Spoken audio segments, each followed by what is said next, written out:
तो मूवी की शुरुआत एक एनिमेशन से होता है और हमें एक हिरण के बच्चे की कहानी दिखाई जाती है। इस हिरण के बच्चे का नाम बम्बी था, जो अपने मॉम के साथ जंगल में रहा करता था। काफी खुशहाली से उनकी जिंदगी व्यतीत हो रही थी, लेकिन एक दिन कुछ शिकारी उसकी मॉम का शिकार कर लेते हैं और इसी तरह वो इस खतरनाक जंगल में अकेला रह जाता है। जंगल के खतरों से बचते बचाते सालों की जिंदगी वो ऐसे अकेले में ही गुजार लेता है, जिसके बाद फाइनली बम्बी को अपना पार्टनर भी मिल चुकी थी। उसकी फैमिली अब दोबारा से भरने शुरू हो चुके थे। उसका अब एक बच्चा भी था। इसी वजह से बम्बी अपने बचपन की तरह ही खुश रहने लगा था, लेकिन शायद किस्मत को उसकी खुशी देखी ही नहीं गई। यहीं पर अब दोबारा से इनकी खुशियों में मुश्किलें आना शुरू हो गईं, क्योंकि अब इंसान जंगलों को काटना शुरू कर दिए थे और आए दिन इन्हें अपना घर बदलना पड़ जाता था। एक दिन जब बम्बी की पूरी फैमिली जंगल के रास्ते से गुजरने वाली सड़क को क्रॉस कर ही रहे थे, तो एक तेजी से आता हुआ ट्रक उन्हें कुचल जाता है। बम्बी को तो माइनर में चोट लगी थी, पर बदकिस्मती से उसकी वाइफ उस ट्रक ड्राइवर की लापरवाही की वजह से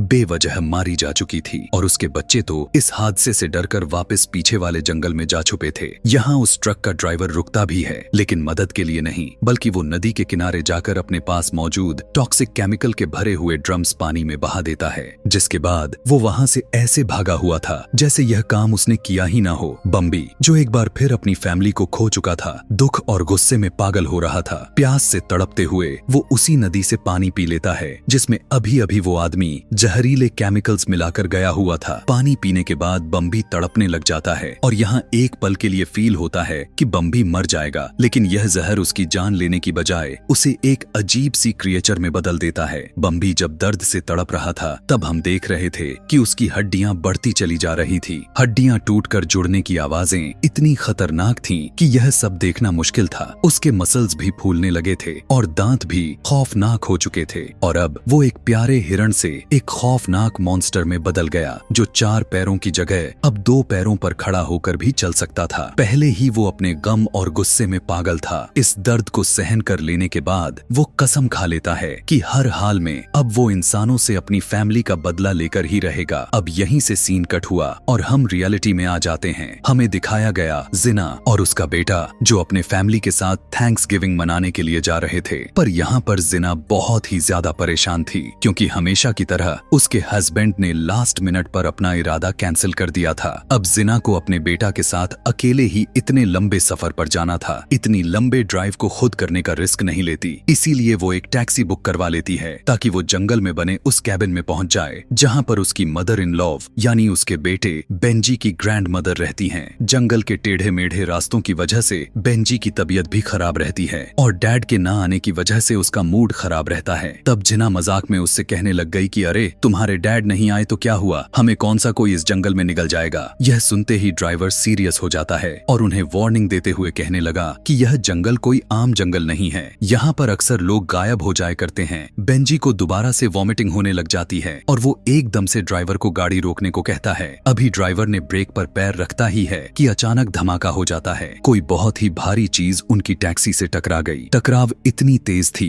कि गाड़ी हवा में ही उछल जाती है और बैलेंस खराब होने की वजह से खाई में गिर जाती और गाड़ी पलट जाती है। जिना और बेंजी किसी तरह अपनी जान बचाते हुए उस टूटी हुई गाड़ी से बाहर निकलने में कामयाब हो जाते हैं। इस टाइम वो जख्मी भी बहुत ज्यादा होने के साथ साथ काफी डरे भी हुए थे, क्योंकि उन्होंने महसूस किया हुआ था कि अंधेरे में कोई ड्राइवर बहुत ही बुरे तरीके से खींच कर ले गया था। वो कहाँ भी था कि यहाँ लोग गायब होते हैं, इसी वजह से वो और भी ज्यादा डर चुके थे। तभी इनकी डर को बढ़ाने के लिए जंगल के सन्नाटे में और भी ज्यादा डरावनी आवाज सुनाई दे पड़ती है। एक गुर्राहट और भारी कदमों की आवाज से उनको एहसास होता है कि उनके करीब कोई शिकार कर रहा है। अपनी जान बचाने के लिए यह दोनों माँ बेटा जंगल में ही भागने लग जाते हैं और आखिर में ग्रैंड माँ मैरी के कैबिन तक पहुँच ही जाते हैं। अंदर कैबिन में बाकी फैमिली उनका इंतजार कर रही थी। यहाँ पर साइमन के सभी भाई, उनकी वाइफ और बच्चे भी आए हुए थे और सभी का मूड खराब हो चुका था, क्योंकि साइमन बेंजी के डैड नहीं आए हुए थे। यहाँ पर आकर हमें पता चला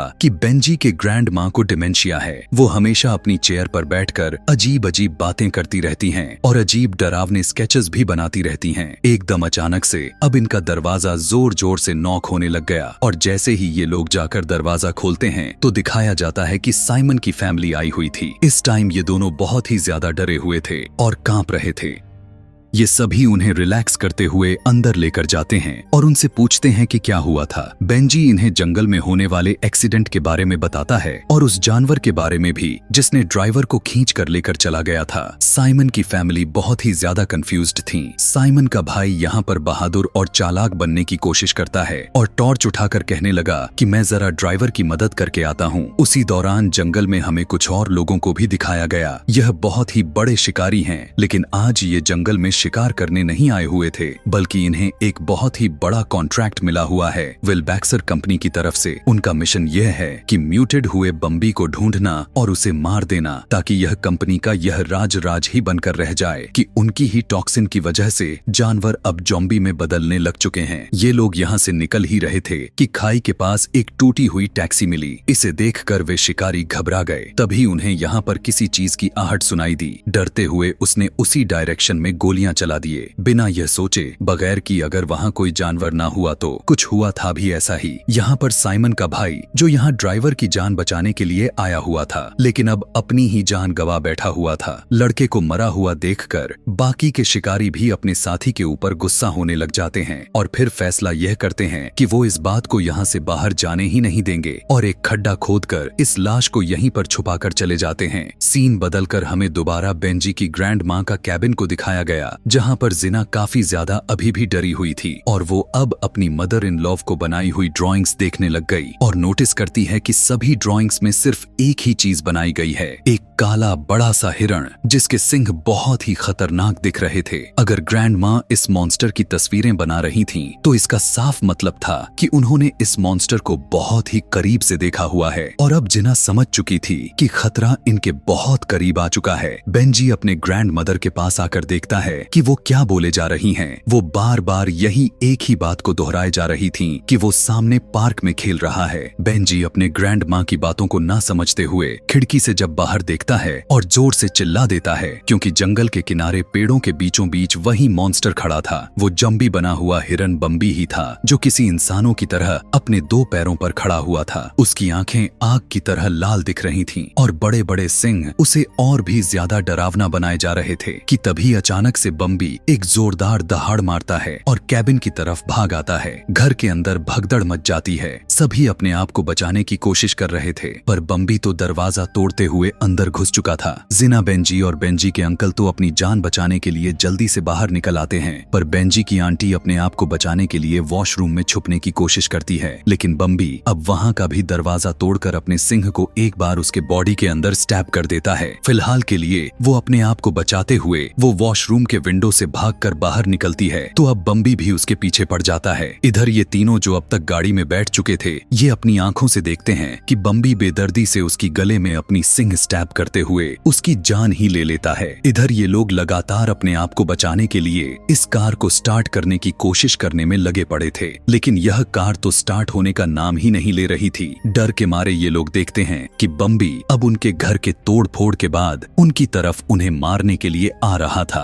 फाइनली इनकी किस्मत इनका साथ दे देती है और इंजन चल जाती है। गाड़ी को स्टार्ट करते हुए ये लोग उसे अपनी रोड की तरफ भगाने लग गए, लेकिन अभी भी बम्बी उनका पीछा बड़ी बड़ी छलांगे लगाते हुए आ रहा था। वो बार बार इन्हें रोड से नीचे गिराने की कोशिश करता रहा, लेकिन बेंजी के अंकल एक अच्छे ड्राइवर थे। काफी देर तक उन्होंने अपना बैलेंस बनाए रखे और स्पीड भी बढ़ाई रखी, जिसकी वजह से ये लोग बचकर बम्बी से आगे निकल गए। लेकिन फिर कुछ ही दूर जाने पर उनका रास्ता एक बड़े से पेड़ ने रोक लिया। अब ये लोग बुरी तरह से फंस चुके थे, ना ही आगे जा सकते थे और ना ही पीछे। वक्त भी कम था, बम्बी जल्द ही इन तक पहुंचने वाला था। ये सभी अब फैसला करते हैं कि ये उस गिरे हुए पेड़ को अपने रास्ते से हटाएंगे। बेंजी का अंकल कहता है कि मैंने बाहर जाकर इस लकड़ी को एक रस्सी से बांधूंगा, बाकी लोग पेड़ को दूसरी तरफ धक्का देंगे, जो कि एक डायरेक्शन बनाएगा और फाइनल धक्का गाड़ी से लगेगा, ताकि ये पेड़ जंगल की तरफ जाकर गिरे और रास्ता बन जाए। यहाँ पर बेंजी को बहुत ही बड़ी जिम्मेदारी दे दी गई थी, क्योंकि उसने ड्राइविंग सीट ले ली थी। ये लोग अब पूरा अपना सेटअप करते हैं कि तभी अचानक अंधेरे से वो मॉन्स्टर यानी बम्बी निकल आता है। यह देखकर बेंजी इतना ज्यादा घबरा जाता है कि उसे पता ही नहीं चलता कि उसने एक्सेलरेटर पर अपना पैर रख दिया था। इसके नतीजे में होता कुछ ऐसा है कि उसके अंकल, जिसने रस्सी को अपने पैर में पकड़ा हुआ था, वो उसी रस्सी के साथ घसीटने लग जाते हैं और उनका मुंह काफी बुरी तरह से जख्मी हो जाता है। उनका बेटा जो पीछे ही रह गया था, वो भी इस मॉन्स्टर से बचने के लिए यहाँ से भागने की कोशिश करता है और भागते भागते जंगल में आ गया था। वो बम्बी का शिकार तो नहीं बनता, लेकिन यहाँ वो गुस्से में एक छोटे से खरगोश पर अपना पैर मारते हुए गुस्सा निकाल देता है। लेकिन अब वो खरगोश भी अपने साथियों को लेकर अपना बदला लेने के लिए चला आया। देखने को मिला कि उसके नन्हे खरगोश साथी उस टॉक्सिक वेस्ट की वजह से खतरनाक ज़ॉम्बी में बदले हुए थे, जो अब इस लड़के के ऊपर हमला करते हैं और गिराकर उसे खाने लग जाते हैं। इधर हमें वैन का सीन दिखाया गया। इन लोगों की वैन जहाँ पर रुकी हुई थी, वहीं पर अब शिकारियों का ट्रक भी आ जाता है। जिना उन्हें देखते ही हेल्प के लिए रोक लेती है, इसीलिए शिकारी इन सबको अपने ट्रक में बैठा लेते हैं। ये लोग जब अपने अड्डे पर पहुंच गए थे तो वहां जाते ही जिना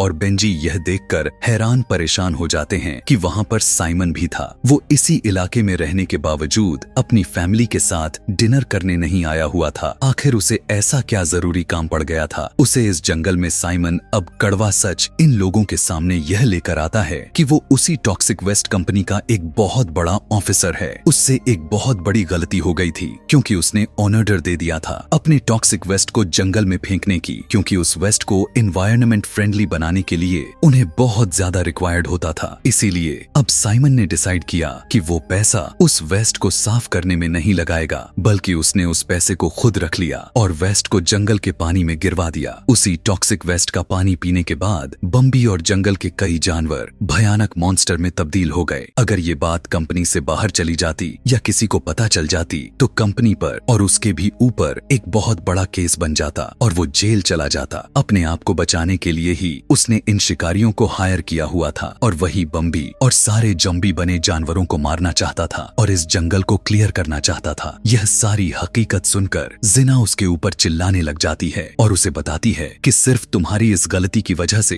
तुम्हारा अपना ही भाई और भतीजा मर चुके हैं और अब मैं और तुम्हारा बेटा भी इसी हालातों से गुजर रहे हैं। साइमन कहता है, मुझे परवाह नहीं, मैं तो कभी भी यह जिम्मेदारी लेना ही नहीं चाहता था। बेंजी बाहर खड़ा हुआ यह सब कुछ सुन रहा था और यह जानकर कि उसके डैड उससे बिल्कुल भी प्यार नहीं करते तो वो बहुत ही ज्यादा उदास हो जाता है और यहाँ से भाग जाता है। बेंजी कुछ ही दूर गया तो उसने देखा कि यहाँ पर एक पिंजरे को ढक कर रखा गया था। उसने कपड़ा हटाया तो यह देखकर हैरान रह गया कि यहाँ पर एक हिरण का बच्चा था। यह देखकर उसे समझ आ गया कि शिकारियों ने इस बच्चे को ट्रैप बनाया हुआ है ताकि उस मॉन्स्टर बम्बी को बुलाया जा सके। बेंजी को उस छोटे से बेचारे जानवर के अंदर अपना दर्द महसूस होता है। वो भी तो अपने डैड से दूर था, इसीलिए वो पिंजरा खोलकर उसे आजाद कर देता है। इधर बम्बी, जो इस टाइम एक दूसरी इंसान को भी मारने वाला था, उसे जैसे ही अपने बच्चे की खुशबू आती है तो वो उस आदमी को छोड़कर अपने बच्चे को ढूंढने के लिए निकल जाता है। अपने बच्चे को ढूंढते ढूंढते वो अब इन शिकारियों की कैंप के अंदर घुस गया था, जहां जाते ही उसे पहले बेंजी की ग्रैंड माँ दिख जाती हैं। इससे पहले कि वो बेंजी की ग्रैंड मदर को खा जाता, उसके डैड के कोवर्कर की यहाँ चीख निकल पड़ती है और जोरदार से बम्बी उसके ऊपर हमला कर देता है। कंट्रोल रूम में ये सभी लोग अब बम्बी को मारने के लिए पूरी तरह से तैयार दिख रहे थे। शिकारी उसके ऊपर गोली चलाने की कोशिश करता तो है, मगर मॉन्स्टर उसे अपने सिंघों पर उठाकर फेंक देता है। इस टाइम बम्बी के सामने साइमन की पूरी फैमिली थी, पर साइमन अपनी फैमिली की जान बचाने की बजाय अपनी जान बचाकर वहां से भाग जाता है। वो अब जाकर अपनी महंगी गाड़ी में बैठ चुका था और उसने अपनी सीट को भी लॉक्ड कर लिया था। उसे लगा कि अब उसकी जान बच गई है, लेकिन ये तो उसका सबसे बड़ी गलती थी।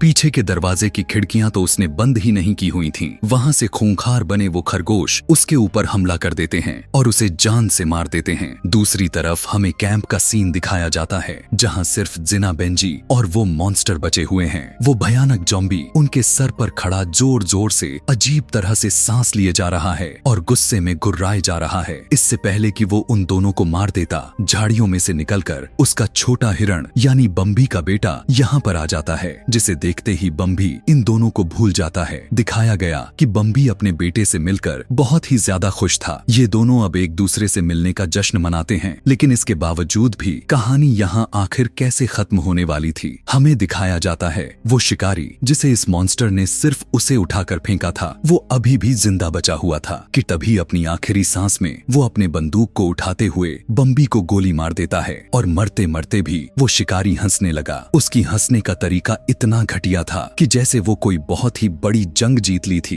इसी टाइम पर अंधेरे में से ग्रैंड माँ निकल कर आती हैं और गुस्से में आकर इस जालिम इंसान को शूट करते हुए मार देती हैं। आखिर में वो भी अपने अंजाम को पहुंच जाता है, जिसके बाद जिना मैरी को लेकर अपने पास आ जाती है। यहाँ पर ये तीनों मिलकर बहुत ही इमोशनल सीन देख पाते हैं कि कैसे एक बाप बेटा मिलकर भी बिछड़ गए थे। वो शिकारी के लगने वाली गोली की वजह से अब बम्बी अपने बेटे से दोबारा बिछड़ जाता है, यानी वो मर जाता है। और वो छोटा हिरण अपने बाप को बार बार जगाने की कोशिश कर रहा था, लेकिन अब वो जागने वाला नहीं था। इस बच्चे ने भी अपने डैड वाली किस्मत पाई हुई थी। वो भी अब बम्बी की तरह ही पूरी जिंदगी अकेले गुजारने वाला था और उसी को दिखाते हुए यह रुला देने वाली यह कहानी यहीं पर खत्म हो जाती है।